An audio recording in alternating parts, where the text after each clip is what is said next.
দেশের জন্য দেশকে কিভাবে ভালোবাসতে হয় সেটা রামের জীবনী থেকে পড়বেন। লেখাপড়া তো করেন না, মাদ্রাসায় থাকেন, পাল্টা চিন্তা করেন। এখন সময় আছে, ভালো হয়ে যান। আর ভালো যদি না হইতে পারেন, পাকিস্তান চলে যান।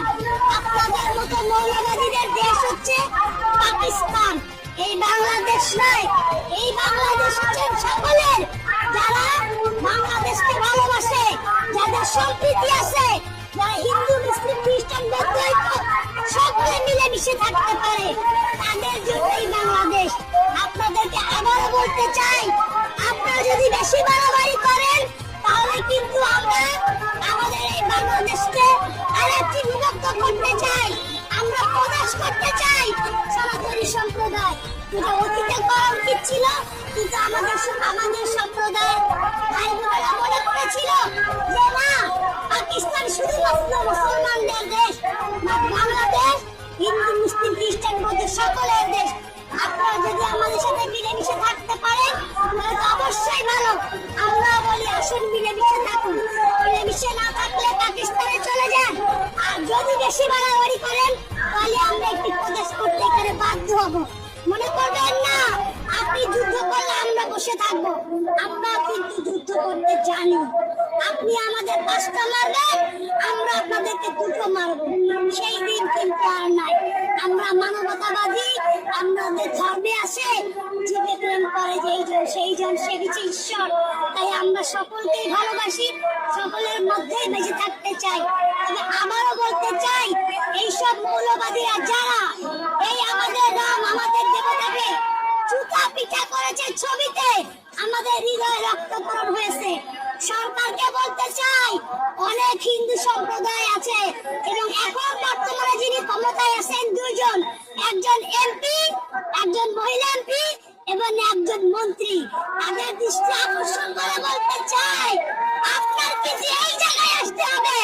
আপনি একজন সনাতনী, তাই যারা আপনার দেবতাকে জুতা পিটা করেছে আপনারা সংসদে এর প্রতিবাদ জানান, তাহলেই বুঝবো আপনারা সনাতনী, আপনারা হিন্দু এবং দৃষ্টান্তমূলক শাস্তি দাবি করছে। আর আপনারা বিএনপি করে যদি না দাবি করতে পারেন, তাহলে আমি দাবি করছি বর্তমান সরকারের কাছে, আপনি যদি মনে করেন সকল সম্প্রদায়কে নিয়ে, সকল ধর্মকে নিয়ে একত্রিত থাকতে চান, তাহলে আমি একজন বাংলাদেশের সুপ্রিম কোর্টের আইনজীবী হিসেবে আপনার কাছে অনুরোধ করছি, অতি দ্রুত সত্তর এই যারা আমাদের রামের ছবিতে জুতা পিটা করেছে তাদেরকে ট্রাইব্যুনালের মাধ্যমে জীবন্ত ফাঁসি দেওয়ার ব্যবস্থা করেন অথবা যাবজ্জীবনের ব্যবস্থা করেন, সেটা অতি সত্তর। যদি সম্প্রদায়কে টিকিয়ে রাখতে চান, আর যদি মনে করেন যে না দাঙ্গা বাঁধাবেন, হিন্দুদের বিদায় করবেন, তাহলে আমরাও কিন্তু ছেড়ে দিব না। আপনাকে মনে রাখতে হবে যে শাসক অন্য সম্প্রদায়ের প্রতি যত সহনশীল হয় তার সুনাম ততই থাকে, আর যে শাসক সনাতনী সম্প্রদায়ের উপর দৃষ্টি আকর্ষণ করে সে এখানে কোনদিন ক্ষমতায় টিকে থাকতে পারেনি, অথবা আপনিও থাকতে পারবেন না। তাই আসুন সকলকেই বলতে চাই, এই যারা মৌলবাদী আছে তাদেরকে প্রতিহত করুন। এই দলিত জনতা বলে কোনো জনতা নাই, এই জনতাগুলো হচ্ছে জামাত ইসলামের প্রোডাক্ট। তারা বিভিন্ন মনে মনে ক্ষেত্রে ক্ষেত্রে সনাতনীদের ধর্ম, সনাতনীদের মেয়েদের ধর্ষণ, সনাতনীদের সম্পদ, সনাতনীদের বিষয়াদি জমি জায়গা লুট করার জন্য এরা প্ল্যান করে আসে। তাই যে যেখানে পারবেন এই দলিত জনতাকে যখনই প্রতিবাদ করবে সকলে মিলে প্রতিহত করবেন।